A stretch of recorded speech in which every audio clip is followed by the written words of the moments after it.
The man who led Australia's most famous anti-corruption inquiry into the rule of Sir Joh Bjelke-Petersen has hit out at Queensland's current Premier, accusing him of attacking the judiciary to foster redneck support. The intervention of Tony Fitzgerald is a dramatic development in an escalating standoff between the Newman government and the state's legal fraternity. It played out earlier this week in the state's Supreme Court, with a senior judge refusing to hear a case alleging the Premier, Campbell Newman, was interfering with the judiciary. Lawyers say the government is threatening the independence of the courts, as Connor Duffy reports.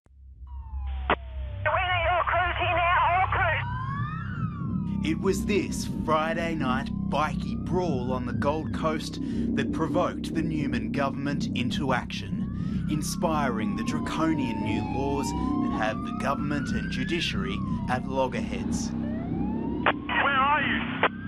Clearly outnumbered.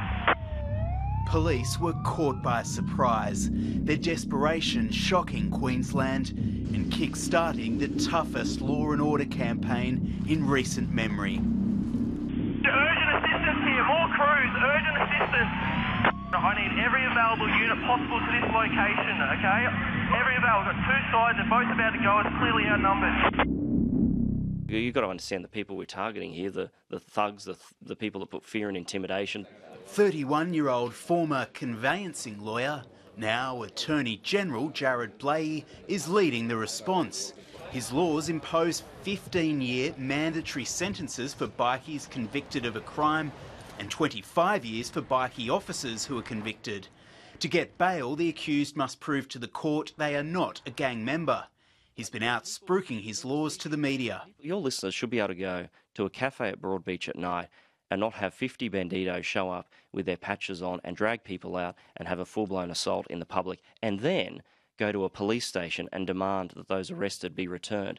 Now, that was the line in the sand for the government. But the legal profession and parts of the judiciary have taken a different view.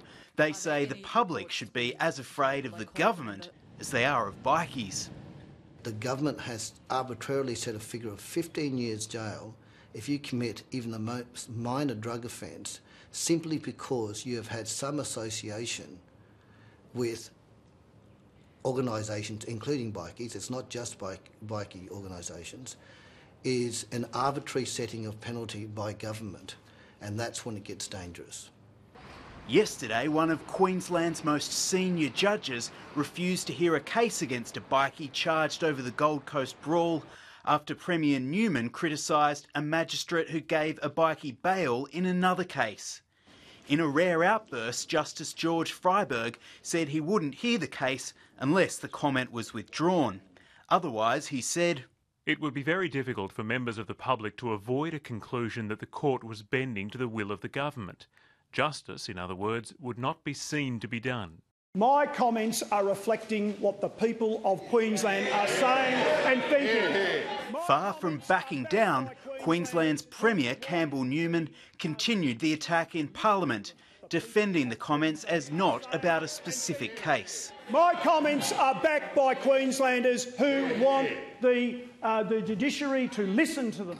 Today, the dispute escalated when the head of the state's anti-corruption body, the Crime and Misconduct Commission, which polices the police, backed the government. The head of the CMC said without tough new laws, vigilantes could take to the streets. The risk is there could be greater social unrest, resulting in people taking the law into their own hands. Criminal barrister Andrew Bowe has run some of the state's most high-profile cases. The intervention of the CMC prompted him to break his silence. That's a very dangerous course. What are we going to next do? Do a poll of the people at the races and see whether or not the death penalty should be reintroduced or something like that. Popularity does not bear any relation to what's necessary and just. For some older Queenslanders, it marks a return to the dark days of the Sir Joh Bjelke-Petersen era and its police abuses. During the famous Fitzgerald inquiry into police corruption, the Queensland Premier famously struggled to explain the separation of powers between the executive branch of government and the judiciary. What do you understand by the doctrine of the separation of powers under the Westminster system? Of the Westminster system. The doctrine of the separation of powers under the Westminster system. No, I don't quite know what you're driving at. The document.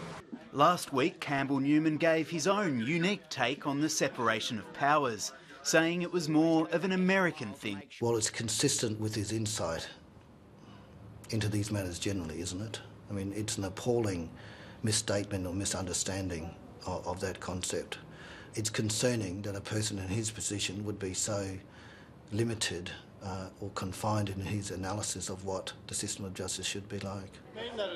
Tony Fitzgerald is one of the most respected legal minds in the country. Today he broke his normally measured tone to attack today's government's approach. I urge the Premier and his supporters not to treat the community as fools. The administration of criminal justice is not a political plaything or a suitable area for political grandstanding. Considered law reform is unlikely to benefit from a publicity blitz of self-praise or silly ideas. It is astonishingly short-sighted for a government to attack a judiciary in a bid to foster redneck support. The legal criticism isn't worrying Campbell Newman. Clearly sensing he's onto a political winner, the Premier again vowed to get tough on bikies and compared the government's laws to the Fitzgerald war on corruption.